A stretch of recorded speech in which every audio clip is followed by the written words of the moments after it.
পুজোর ছুটিতে দেশ ভ্রমণ সেরে কলকাতায় ফেরার সময় ট্রেনের কামরায় লোকটির সঙ্গে আলাপ হয়। তার কথাবার্তা শুনে আমিও আমার সঙ্গী আত্মীয় বেশ ধন্দে পড়ে গেলাম। ভদ্রলোকের হাবভাব দেখে মনে হয় তার সাথেই সলা পরামর্শ করে বিশ্ববিধাতা সমস্ত কাজ করে থাকেন।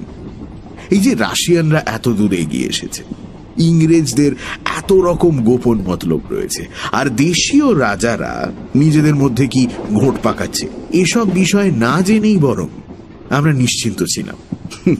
আমাদের অজ্ঞতা দেখে ভদ্রলোক হেসে বললেন, There are more things in heaven and earth, Horatio, than are reported in your newspapers.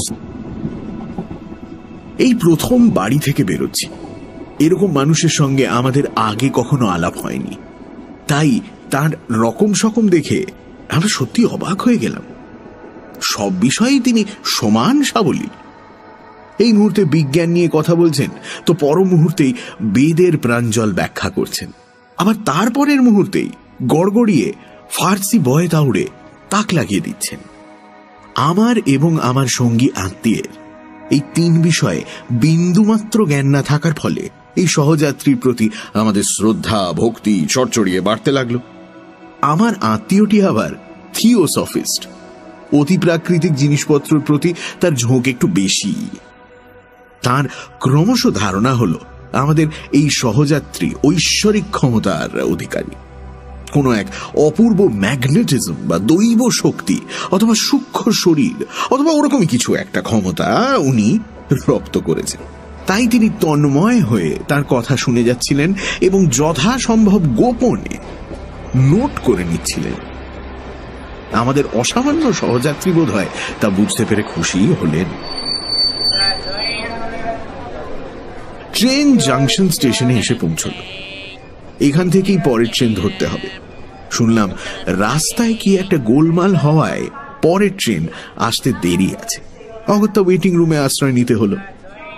আমি টেবিলের ওপর বিছানা পেতে ঘুমোবার তাল করছি, এমন সময় সেই সহযাত্রী ভদ্রলোকটি বললেন, একটা গল্প শুনবেন?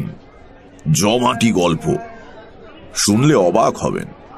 তার বাগ্মিতার পরিচয় আগেই পেয়েছিলাম, তাই আর না করলাম না। অতঃপর তিনি গল্প শুরু করলেন। আমার আর সেই রাতে ঘুম এলো না। রাজ্য চালনা নিয়ে দু একটা বিষয়ে মতান্তর হওয়ায় আমি জুনাগড়ের কাজে ইস্তফা দিয়ে হায়দ্রাবাদের নিজাম সরকারের অধীনে চাকরি নিলাম। আমার তখন অল্প বয়স, মজবুত স্বাস্থ্য, তাই দেখে আমায় বরিচ নামের একটি জায়গায় তুলোর মাসুল আদায়ের কাজে নিয়োগ করা হলো। আর জায়গাটি এক কথায় অনবদ্য। নির্জন পাহাড়ের নিচে বড় বড় গাছের জঙ্গলের মাঝে নুড়ি পাথরের উপর দিয়ে এঁকে বেঁকে গিয়েছে সুস্তা নদী। তার গতিবিধি এক দক্ষ নর্তকীর মতোই। প্রকৃতির বেঁধে দেয়া তালে সে পাথরের খাঁজ আর পথের বাঁকের মধ্যে দিয়ে এগিয়ে চলেছে। নদীর ধারে পাহাড়ের পাদদেশে ছিল এক শান বাঁধানো ঘাট, আর তার ওপরেই শ্বেত পাথরের প্রাসাদ। বরিচের হাট এবং গ্রাম সেখান থেকে দূরে। জায়গাটার শোভা বাড়ানোর দায়িত্ব যেন একা এই প্রাসাদের। আশেপাশে আর কেউ নেই, সে একাই মাথা তুলে দাঁড়িয়ে রয়েছে। প্রায় 250 বছর আগে এক পরাক্রমী সম্রাট ভোগ বিলাসের জন্য এই নির্জন জায়গায় প্রাসাদটি তৈরি করেন। প্রাসাদের ধাঁচ দেখেই আঁচ করা যায় তার বিলাসবহুল অতীত। আজ থেকে 200-250 বছর আগে হয়তো প্রাসাদের স্নানশালা দিয়ে ঝরে পড়ত গোলাপ গন্ধি জল, আর তাতে পা ডুবিয়ে বসে সে তার হাতে গান গাইতেন প্রাসাদের রমণীরা। আজ সেই ফোয়ারা অচল। প্রাসাদের অলিন্দে খেলা করে না গানের কলি। মার্বেল ফলকে পড়ে না কোনো নরম সাদা পায়ের ছাপ। এখন এটি আমার মতো সঙ্গীহীন মাসুল কালেক্টরের বিশাল এবং নির্জন বাসস্থান। নির্বাসন স্থান বললেও ভুল হয় না। আপিসের বৃদ্ধ কেরানি করিম খান সাবধান করে দিলেন, দিনের বেলায় যত খুশি থাকুন, কিন্তু খবরদার ওই বাড়িতে কখনো রাত্রিবাস করার কথা ভাববেন না। আমি তার কথা হেসে উড়িয়ে দিলাম। চাকর বাকররাও বলল সন্ধে অবধি তারা বাড়ির কাজকর্ম করবে, কিন্তু কোনো অবস্থাতেই রাতে থাকবে না। আমি আবারও হেসে বললাম, তথাস্তু। এই বাড়ির বদনাম এমনই যে রাত্রিবেলায় চোরের দলও এর আশেপাশে ঘেঁষত না। প্রথম প্রথম এর দমচাপা নির্জনতা করি ব্যাপারটা শুরু হয়েছিল, তবে প্রাসাদের ইট কাঠ পাথর একদিন আমায় এই বাঁধনের অস্তিত্ব আনুষ্ঠানিকভাবে অনুভব করালো। আর সেই দিনটার কথা আমার আজও মনে আছে। তখন গ্রীষ্মকাল, বাজার নরম, আমার হাতে বিশেষ কোনো কাজ ছিল না।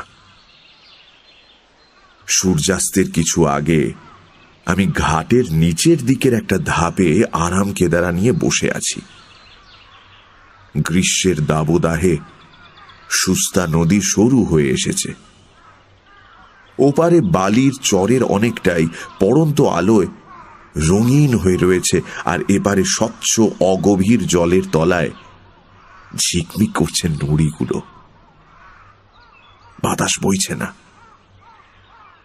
কাছের পাহাড়ের বন তুলসী, পুদিনা ও মৌরির জঙ্গল থেকে একটা অনির্বচনীয় সুগন্ধ চারপাশটা ভারাক্রান্ত করে রেখেছে। সূর্য পাহাড়ের আড়ালে বিদায় নিল, আর তৎক্ষণাৎ সারা দিনের নাটকের ওপর কেউ যেন পর্দা টেনে দিল। এখানে উঁচু উঁচু পাহাড়ের জন্য সূর্যাস্তের পর আলো আঁধারির খেলা বেশিক্ষণ স্থায়ী হয় না।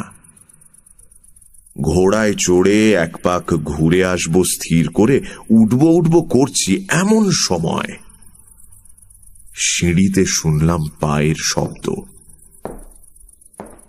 সঙ্গে সঙ্গে পিছনে ফিরলাম, দেখলাম কেউ নেই। মনের ভুল ভেবে বসতে যাচ্ছি, এমন সময় আবার শুনলাম পায়ের শব্দ। এবার একটা নয়, অনেকগুলো। অনেকে যেন ছুটোছুটি করে নেমে আসছে। মনে একটা ভয়ের ভাব জন্ম নিল, আর তারপর সেই অনুভূতির সঙ্গে যুক্ত হলো একটা অচেনা রোমাঞ্চ। আমার চোখের সামনে কেউ ছিল না। সেই নিস্তব্ধ পাহাড়ের কোলে, সেই শান্ত নদী তীরে, সেই নির্জন প্রাসাদে ছিল না কোনো শব্দ। তাও আমার মনে হলো যে ঝর্ণা ধারার মতো হাসির রোল তুলে একদল মহিলা নদীতে স্নান করতে নামলেন।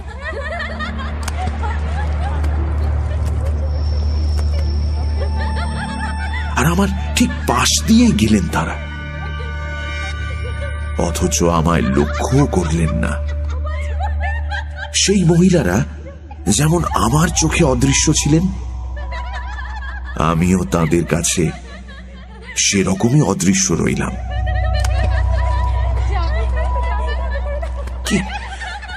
কি ঘটছে এটা? নদীর জল খানিক আগে অবধিও ছিল স্থির নিষ্কম্প। এবার বোধ হল সুস্তার শান্ত জলে আলোড়নের সৃষ্টি হয়েছে।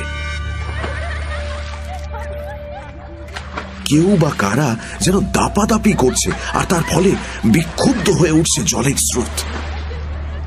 সখীরা হেসে হেসে পরস্পরের গায়ে জল ছুঁড়ে মারছে। তাদের পায়ের দামাল আঘাতে মুক্তোর মতো ছড়িয়ে ছিটিয়ে পড়ছে জল। আবার মনে হলো, কি হচ্ছে এটা? আমার বুকে কাঁপুনি ধরল। সেটা ভয়ের না কৌতূহলের ঠিক বলতে পারবো না। বড় ইচ্ছে হলো ভালো করে দেখি। কিন্তু সামনে দেখার মতো কিছুই ছিল না। একবার ভাবলাম কান পাতলেই শুনতে পাবো তাদের কণ্ঠস্বর, কিন্তু জঙ্গলের ঝিঝির রব ছাড়া আর কিছুই শুনতে পেলাম না। মনে হলো আমার সামনে 250 বছরের পুরনো কালো পর্দা ঝুলছে। ভয় মেশানো ইচ্ছে হলো তার একদিক তুলে দেখি কি হচ্ছে ভেতরে। হয়তো সেখানে বসেছে সভা, কিন্তু 250 বছরের নিকষ কালো অন্ধকারে কি কিছুই দেখা যায়? হঠাৎ হু হু করে হাওয়া দিয়ে ওঠায় গুমট ভাবটা কেটে গেল। দেখলাম নদীর স্থির জল যেন কোনো এক অপ্সরীর ঘন কালো চুলের মতো কুঁচকে গিয়েছে। সন্ধ্যের অন্ধকারে আচ্ছন্ন জঙ্গল যেন সরসর শব্দ করে দুঃস্বপ্ন থেকে জেগে উঠল। যাই হোক, অতীতের কোল থেকে উঠে আসা যে 250 বছর বয়সী মরীচিকা আমার চোখের সামনে জেগে উঠেছিল, তা হঠাৎই মিলিয়ে গেল। যারা দেহহীন দ্রুত পায়ে শব্দহীন হাসি হাসতে হাসতে আমার পাশ দিয়ে গিয়ে সুস্তার জলে ঝাঁপ দিয়ে পড়েছিল, তারা ভিজে আঁচলের জল নিংড়ে আমারই পাশ দিয়ে আর উঠে গেল না। বাতাসে যেমন আচমকা গন্ধ উড়িয়ে নিয়ে যায়, বসন্তের এক নিঃশ্বাসে তারা তেমন করেই উড়ে চলে গেল। উড়ে চলে গেল তারা। এবার আরেকটা আশঙ্কা মাথা চাড়া দিল। এই নির্জনতার সুযোগ নিয়ে আমার ঘাড়ে কি কবিতার দেবী ভর করলেন? আমি খেটে খাওয়া মানুষ, তুলোর মাসুল আদায় করে পেট চালাই। কবিতার দেবী ঘাড়ে চাপলেই সর্বনাশ। ভাবলাম ভরপেট খেলে এর প্রতিকার উপশম দুই হবে। খালি পেটেই নানা রকম রোগ এসে চেপে ধরে। খানসা আমাকে ডেকে ওই তেল ঘি মশলায় ভরপুর মোগলাই খাবার তৈরি করার হুকুম দিলাম।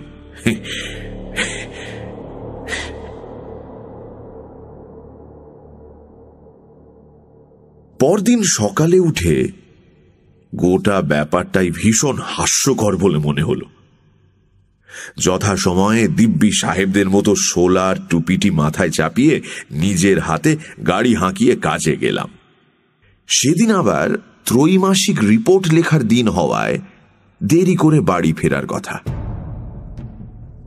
কিন্তু সন্ধে পড়তে না পড়তেই আমায় বাড়ির দিকে কে যেন টানতে লাগলো।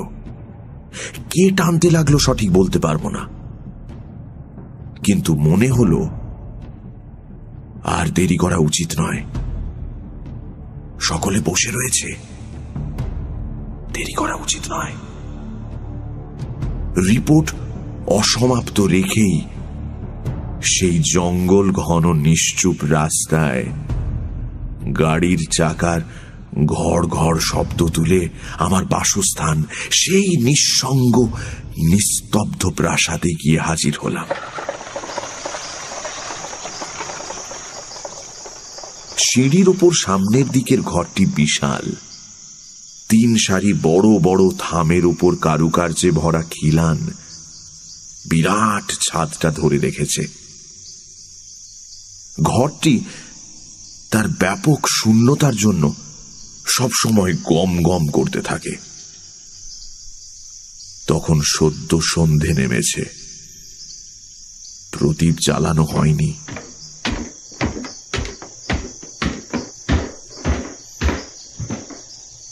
দরজা ঠেলে ঘরে ঢুকলাম, আর সঙ্গে সঙ্গে মনে হলো ঘরের মধ্যে তুমুল হট্টগোল লেগেছে। সভা ভেঙে চারিদিকের দরজা জানালা ঘর পথ বারান্দা দিয়ে কে কোন দিকে পালালো তা ঠিক নেই। আমি আবারও কোথাও কিছু না দেখতে পেয়ে অবাক হয়ে দাঁড়িয়ে রইলাম। এক অদ্ভুত আবেশ আমার গোটা শরীরে ছড়িয়ে পড়ল, আর নাকে এলো বহু বছরের পুরনো তেল আর আতরের গন্ধ।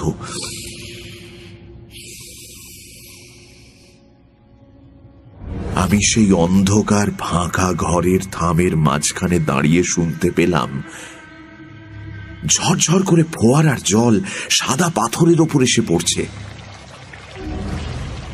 সেতারে বাজছে দুরূহ এক সুর। কোথাও গয়নার সেই চির স্বর্ণালী মৃদু আওয়াজ, নুপুরের রুনুঝুনু, আবার কোথা থেকে ভেসে আসছে তামার ঘণ্টায় প্রহর বাজার শব্দ। অতি দূরে নহবতের আলাপ, বাতাসে দোল খাওয়া ঝাড় লণ্ঠনের ঠুনঠুন, বারান্দায় ঝোলা খাঁচায় বন্দি বুলবুলের গান, আর বাগান থেকে উড়ে আসা সারসের ডাক। আমার চারপাশে প্রেত লোকের আবহ সঙ্গীত পরিবেশন করতে শুরু করল।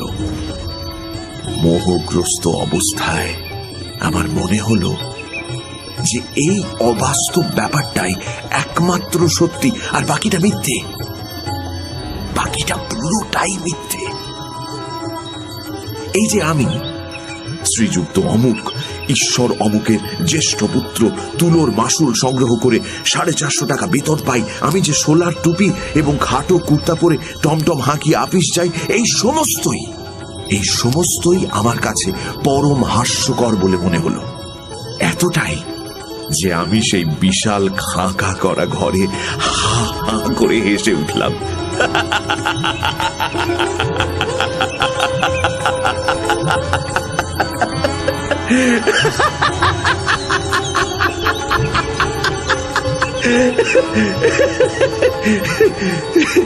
আর তখনই আমার ভৃত্য কেরোসিন ল্যাম্প হাতে ঘরে প্রবেশ করলো। হুজুর, সে আমায় পাগল ভাবলো কিনা জানি না, কিন্তু আমার মনে পড়ে গেল যে আমি ঈশ্বর অমুক চন্দ্রের জ্যেষ্ঠ পুত্র শ্রীযুক্ত অমুক চন্দ্র বটে। আমার একটা পার্থিব পরিচিতি আছে, এখানে পরিবারের প্রতিনিধি আমি, তাই জনসমক্ষে হুট করে পাগল প্রতিপন্ন হওয়াটা উচিত হবে না। না, এই মায়াময় কাণ্ড, এই অনন্ত সুর তালের খেলা, এসব বোঝা আমার কম্য নয়। এর পাশাপাশি এই কথাও সত্যি যে আমি বরিচের হাটে তুলোর মাসুল আদায় করে মাসে 450 টাকা বেতন আদায় করে থাকি। তখন আবার আগের কথা মনে করে হাসি পেল। কেরোসিনের আলোয় উজ্জ্বল ক্যাম্প টেবিলে রাখা খবরের কাগজটা নিয়ে পড়তে শুরু করলাম।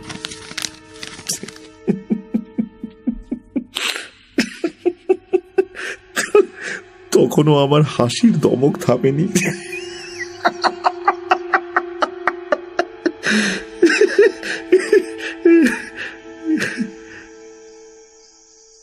কাগজ পড়া শেষ করে এবং উপাদেয় মোগলাই খাবার খেয়ে ঘরের কোনায় টিমটিমে প্রদীপটা নিভিয়ে দিয়ে বিছানায় গা এলিয়ে দিলাম।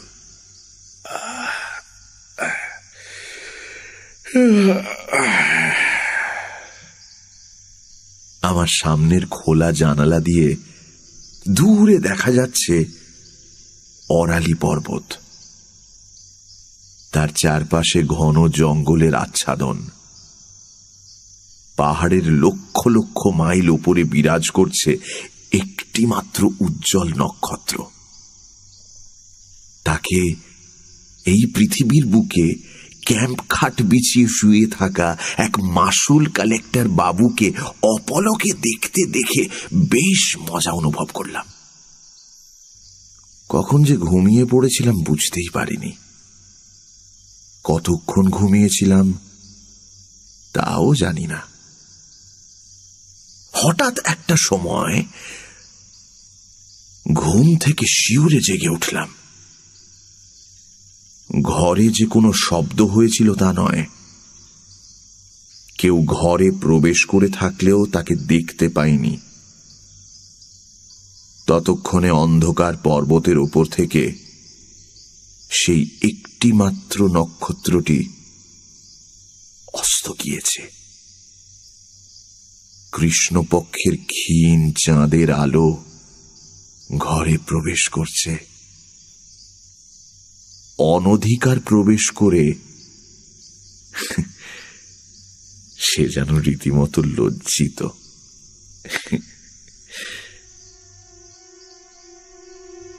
কাউকে দেখতে পেলাম না, অথচ আমার স্পষ্ট মনে হলো কেউ আমায় আস্তে আস্তে ঠেলছে।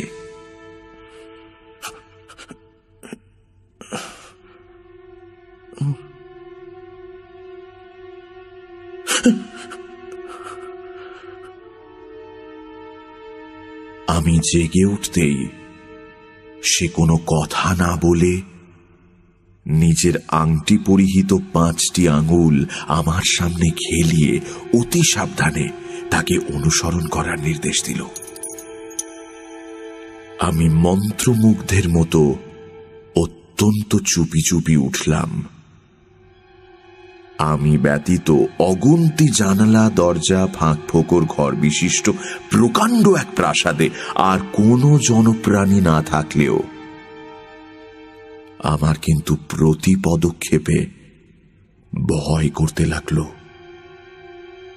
প্রচন্ড ভয়। পাছে কেউ জেগে ওঠে।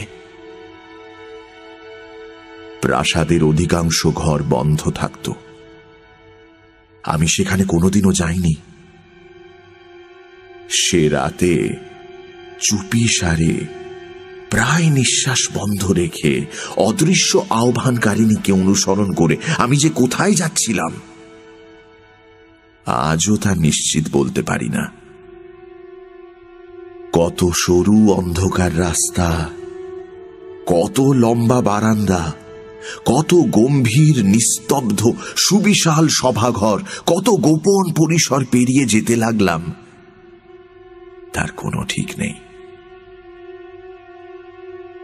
অবয়বহীন দূতিটিকে, অর্থাৎ সেই নারী মূর্তিকে দেখতে পাইনি ঠিকই, কিন্তু তার চেহারা আমার মানস চক্ষে ভেসে উঠল। আরব রমণী, ঝোলা আস্তিনের ভেতর দিয়ে তার শ্বেত পাথরের মতো টকটকে ফর্সা নিটোল হাত দেখতে পাচ্ছি। টুপির প্রান্ত থেকে মুখের ওপর পর্যন্ত রয়েছে একটি সূক্ষ্ম আবরণ। কোমরে বাঁকা ছুরি বাঁধা। মনে হল আরব্য উপন্যাসের সহস্র রজনীর একটি আজ উপন্যাসের দেশ থেকে উড়ে এসেছে। আমি যেন রাতের আঁধারে ডুবে থাকা বাগদাদের রাস্তা ধরে হাঁটছি। আশপাশে আলোর লেশ মাত্র নেই, আর আমি বেরিয়েছি এক বিপজ্জনক অভিসারে। আচমকা আমার দূতি একটা ঘন নীল পর্দার সামনে থমকে দাঁড়িয়ে যেন নিচের দিকে আঙুল দিয়ে দেখালো। নিচে কি ছিল না বুঝলেও ভয়ে আমার বুকে হিম স্রোত বয়ে গেল। আমি অনুভব করলাম সেই পর্দার সামনে মাটির উপর জরির কাজ করা রেশমের আলখাল্লা পরে বসে রয়েছে এক কৃষ্ণাঙ্গ ব্যক্তি। তার কোলের উপর খোলা তলোয়ার, দুপা মাটিতে ছড়িয়ে সে ঢুলছে।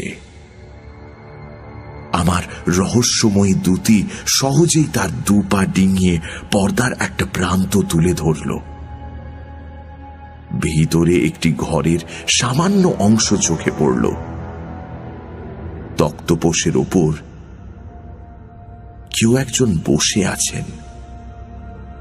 কে দেখা গেল না,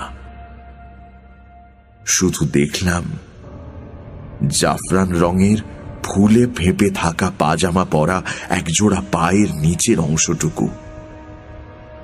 জরির পাকানো নাগরাই পরা সুন্দর দুটি পা গোলাপি মখমলের আসনের উপর অলসভাবে বিরাজ করছে। মেঝের এক পাশে নীলাভ স্ফটিকের পাত্রে কতগুলো আপেল, নাশপাতি, নারঙ্গি ও প্রচুর আঙুরের গুচ্ছ।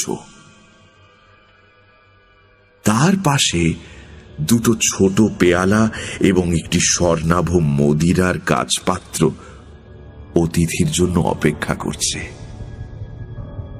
ঘরের ভেতর কোথাও একটা ধূপ জ্বলছিল মনে হয়। তার অপূর্ব সুগন্ধি ধোঁয়া চারপাশে মাদকতার সঞ্চার করেছে। আমার ঘোর লেগে গেল।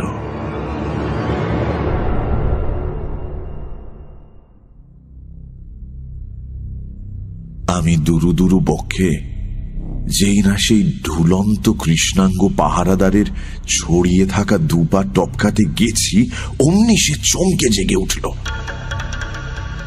আর তার কোলের ওপর রাখা সেই খোলা লকলকে তলোয়ার সশব্দে মাটিতে পড়ে গেল। আচমকা একটা বিকট চিৎকার শুনে ধরফড়িয়ে উঠে দেখলাম যে ক্যাম্প খাটের ওপর বসে আছি। আমার গা ঘেমে সপ করছে। ভোরের আলোয় কৃষ্ণপক্ষের অর্ধেক চাঁদটাকে ফ্যাকাশে দেখাচ্ছে। রাত জাগার ক্লান্তিতে তার শরীর ভেঙে আসার জোগাড়। শুনতে পেলাম বদ্ধ পাগল মেহের আলী রোজকার মতো ভোরের জনশূন্য রাস্তায় চিৎকার করে হেঁটে চলেছে।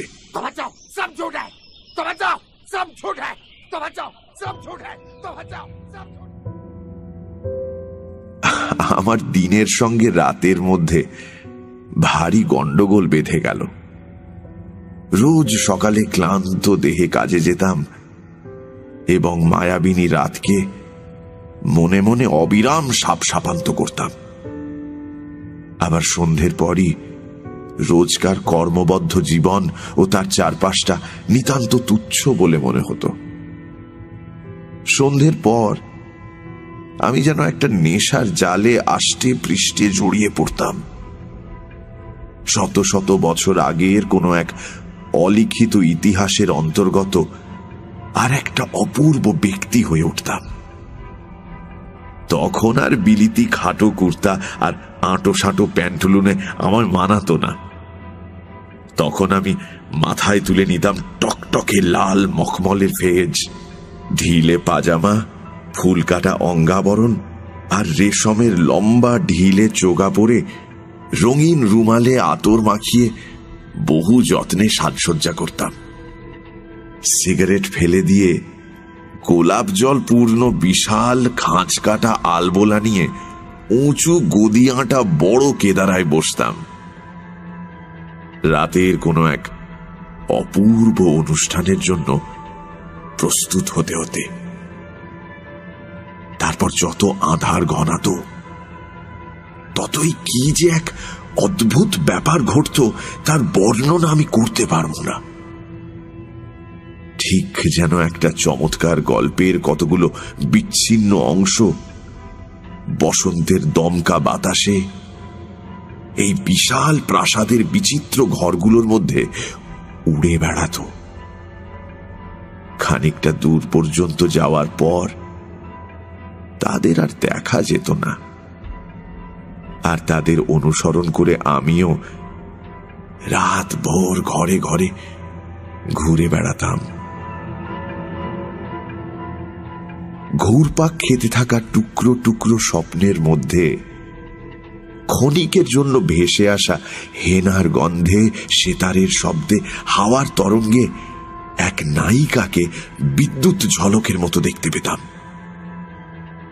তার পরনে সেই জাফরান রঙের পায়জামা ও জরির ফুল কাটা কাঁচুলি, দুধে আলতা পায়ে সেই জরির নাগরাই, মাথার লাল টুপি থেকে ঝোলা সোনার ঝালর তার মাথা এবং কপাল ঘিরে রয়েছে, সে আমাকে পাগল করে তুলেছিল। আমি তারই অভিসারে ঘুমের অতল স্পর্শী রাজ্যে অবস্থিত জটিল মায়াপুরীর গলিতে গলিতে, ঘরে ঘরে শুধু ঘুরে বেড়াচ্ছি।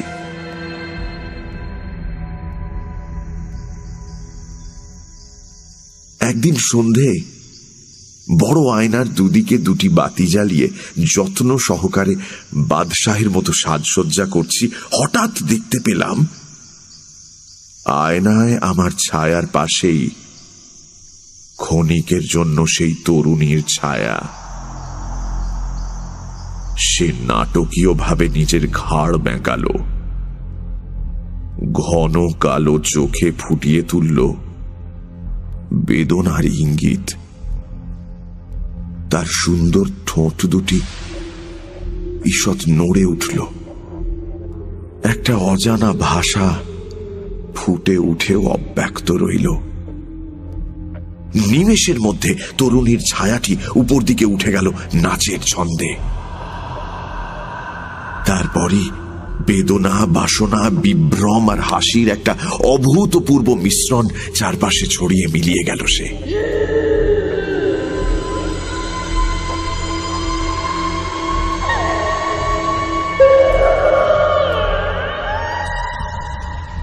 আমায় একা থাকতে দেখেই যেন অরালি পর্বতের সমস্ত সুগন্ধ লুট করে নিয়ে আসা দমকা হাওয়া ঘরের বাতি দুটো নিভিয়ে দিয়ে আমায় ঘিরে ধরল। আমি সাজসজ্জা বাদ দিয়ে ঘরের মধ্যে মেঝের উপরেই চোখ বুজে শুয়ে পড়লাম। আমার গোটা দেহে তখন রোমাঞ্চ।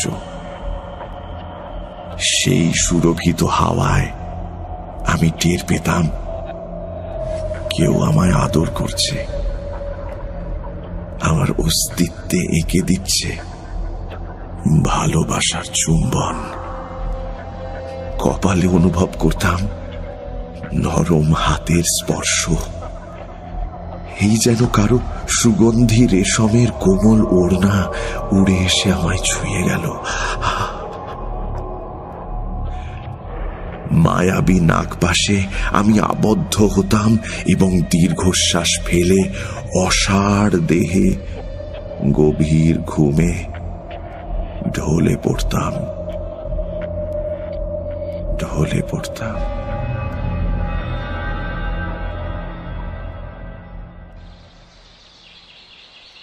একদিন দুপুরে ঠিক করলাম ঘোড়ার পিঠে চড়ে বেরোবো, কিন্তু কে যেন আমায় বারবার নিষেধ করতে লাগলো।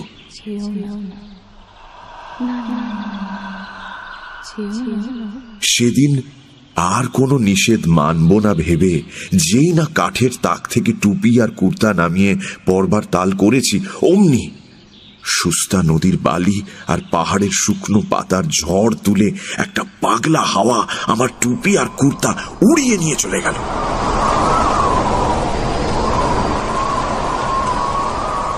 হাওয়ার দমকের সঙ্গী ছিল একটা ভীষণ মিষ্টি হাসি।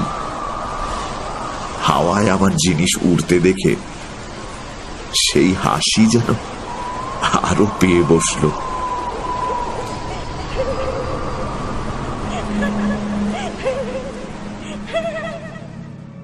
সেদিন আর ঘোড়ায় চড়া হলো না। তারপর থেকে খাটো কুর্তা আর সাহেবী টুপি পরাও ছেড়ে দিয়েছি। আবার সেদিন মাঝরাতে বিছানার উপর উঠে বসে শুনতে পেলাম কে যেন গুমরে গুমরে কাঁদছে।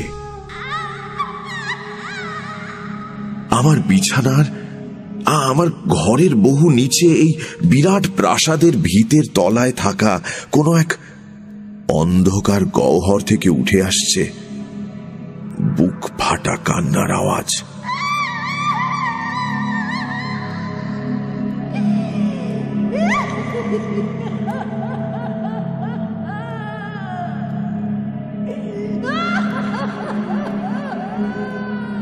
অন্ধকারও অশ্রু সজল হতে পারে।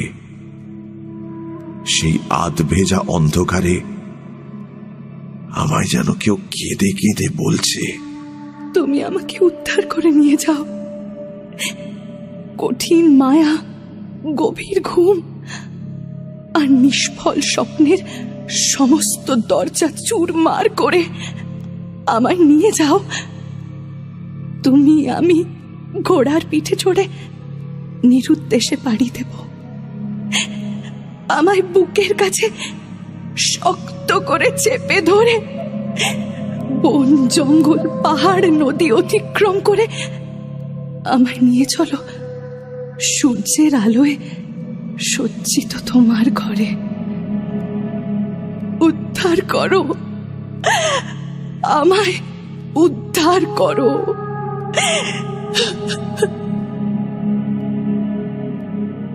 আমি কে? আমি কেমন করেই বা উদ্ধার করব? স্বপ্ন প্রবাহের এই প্রবল ঘূর্ণির মধ্যে ডুবতে বসা কোন সুন্দরীকে তীরে টেনে তুলব? তুমি কে? কবে ছিলে? কোথায় ছিলে? তুমি কোন মরুদ্যানে খেজুর গাছের ঠান্ডা ছায়ায় কোন গৃহহীন মরুবাসীর কোলে জন্ম নিয়েছিলে?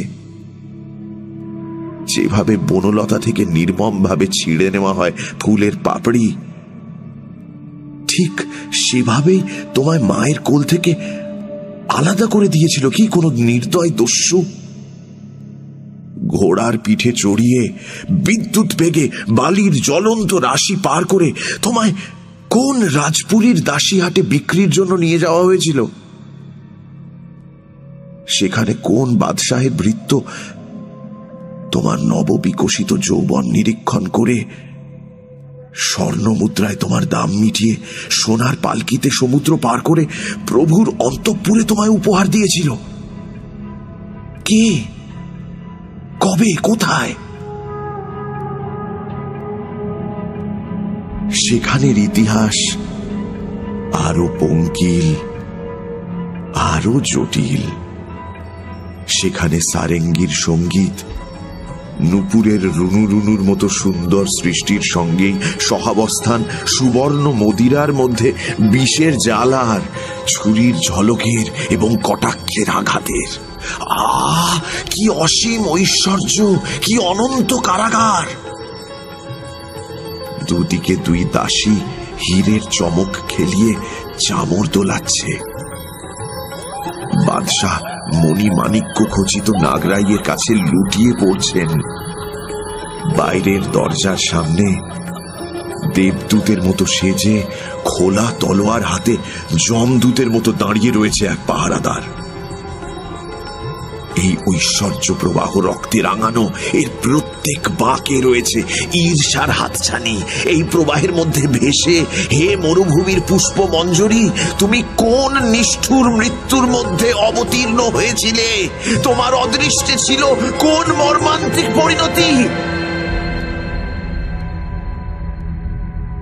আমার স্বপ্নের প্রবাহ ভেঙে দিল বদ্ধ উন্মাদ মেহের আলীর ক্রুদ্ধ চিৎকার।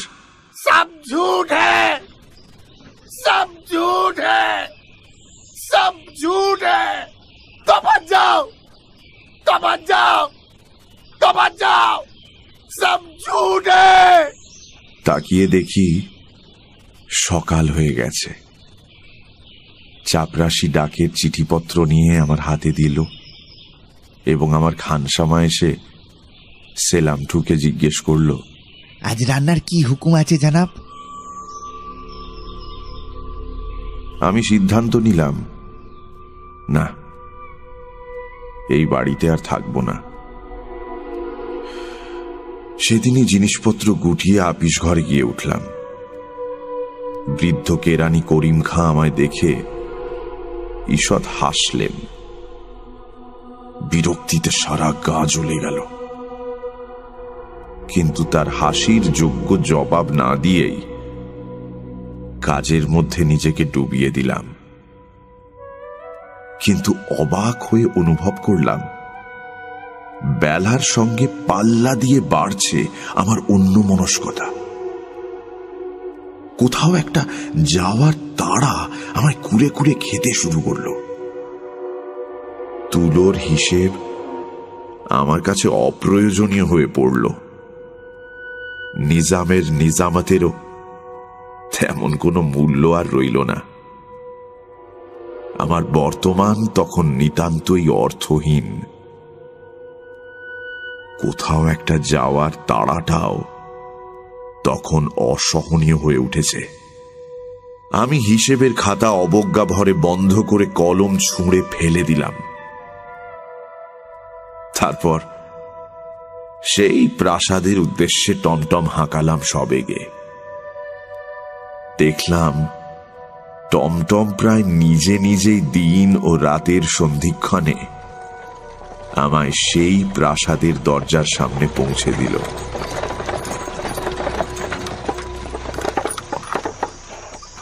আমি একসাথে 2-3টে সিঁড়ি ভেঙে উঠে ঘরের মধ্যে প্রবেশ করলাম।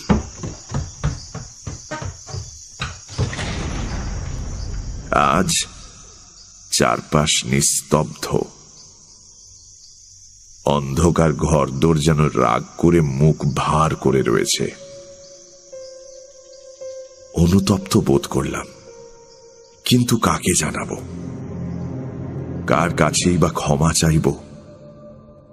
খাঁ খাঁ করা হৃদয় নিয়ে শূন্য অন্ধকার ঘরগুলোয় ঘুরে বেড়াতে লাগলাম। ইচ্ছে করলো হাতে একটা বাদ্যযন্ত্র নিয়ে কাউকে উদ্দেশ্য করে গানের ভাষায় বলি, হে বন্যী, যে পতঙ্গ তোমায় ফেলে পালাবার চেষ্টা করেছিল সে আবার মরতে এসেছে তোমার কাছে, তাকে ক্ষমা করো, দাও তার 2 পাখা পুড়িয়ে ভস্ম করে দাও হে বন্যী। আচমকা উপর থেকে টপ শব্দ করে আমার কপালে 2 ফোঁটা অশ্রু জল পড়ল। সেদিন অরালি পর্বতের উপরটা ঢেকে দিয়েছিল কালচে রঙের মেঘ। তাদের রকম সকম রীতিমতো ভীতিকর। অন্ধকারে ঢাকা জঙ্গল আর সুস্তার কালো জল মিলে একটা ভয়ঙ্কর চিত্রনাট্য বাস্তবে পরিণত হওয়ার জন্য অপেক্ষা করছিল। এক লহমায় জল, স্থল, আকাশ যেন শিউরে উঠল। দাঁত মুখ খিচিয়ে বিদ্যুতের শিখা চারপাশটা আলোকিত করে তুলল। একটা ভয়ানক ঝড় পাগলের মতো ধেয়ে এলো প্রাসাদের কঠিন দেয়ালে আছড়ে পড়ে সে হাউ হাউ করে কাঁদতে লাগলো।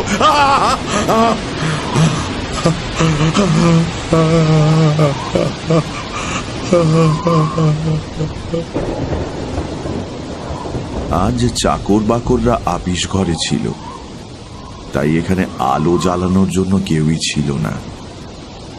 তার উপর রাতটা ছিল অমাবস্যার। সেই নিকষ কালো অন্ধকারেও স্পষ্ট অনুভব করলাম ঘরে রয়েছেন এক মহিলা। একজন মহিলা পালঙ্কের নিচে গালচের ওপর উপুর হয়ে পড়ে 2 হাত দিয়ে নিজের চুল ছিঁড়ে ছিঁড়ে কুটি কুটি করছে। তার ফর্সা কপাল ফেটে রক্ত ঝরছে। কখনো তার গলা দিয়ে উঠে আসছে শুকনো হা হা অট্ট হাসি, আবার কখনো কান্নার ফোঁপানি।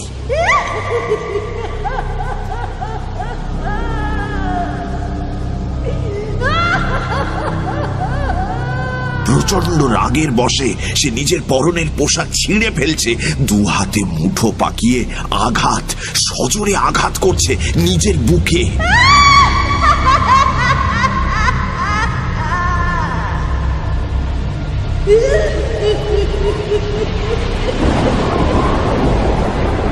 খোলা জানলা দিয়ে ঘরে তেড়ে ফুঁড়ে গর্জন করে ঢুকছে ঝোড়ো হাওয়া, আর মুষলধারে পড়া বৃষ্টি মহিলাটির আকারহীন দেহ ভিজিয়ে দিচ্ছে।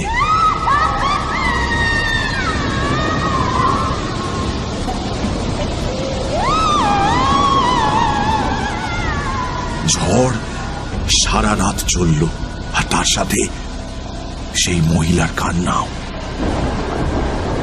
আমি এক বুক দুঃখ নিয়ে অন্ধকার ঘরে ঘুরে বেড়াতে লাগলাম। কোথাও কেউ নেই, কোথাও কেউ নেই। কাকে সান্ত্বনা দেব? এই প্রচন্ড অভিমান কার? এই অশান্ত আক্ষেপ কোথা থেকে মাথা তুলছে এরকম একটা বিভ্রান্তিকর সময়ে পাগল আবার চিৎকার করে উঠল, सब झूठ है, सब झूठ है, सब झूठ है। तो बच जाओ, तो बच जाओ, तो बच जाओ, सब झूठ है। ভোর হয়েছে। এই ঘোর দুর্যোগের দিনেও মেহের আলীর ছুটি নেই।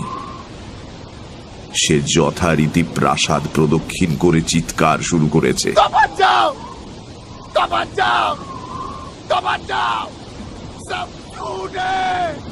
আমার মাথায় হঠাৎ একটা চিন্তা খেলে গেল। এই মেহের আলীও হয়তো আমারই মতো এই প্রাসাদে একসময় বাস করেছিল।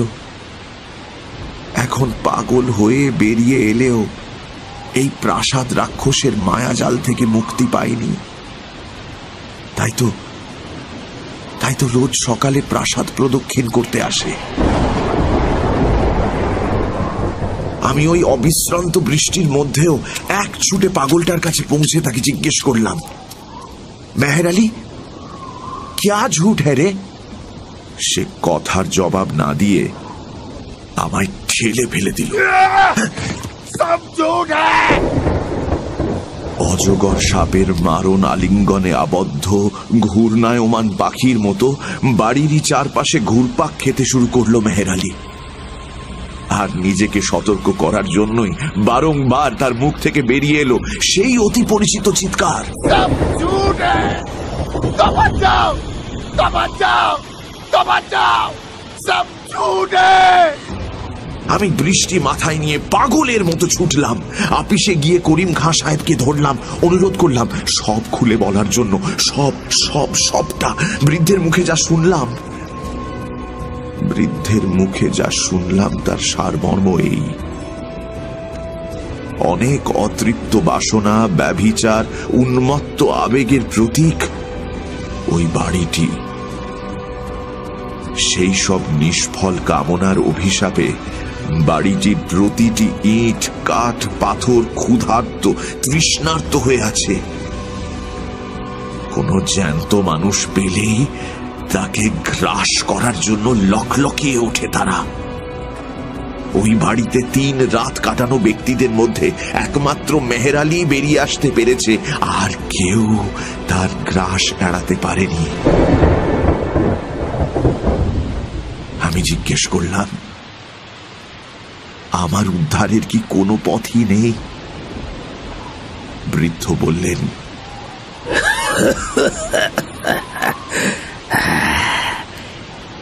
একটি মাত্র উপায় আছে,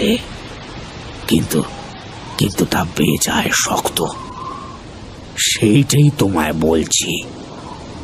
তবে তার আগে ওই গুলবাগের একটি কৃতদাসীর পুরনো ইতিহাস বলা আবশ্যক। তেমন আশ্চর্য ও হৃদয় বিদারক ঘটনা দুনিয়ায় আর দুটো আছে কিনা সন্দেহ।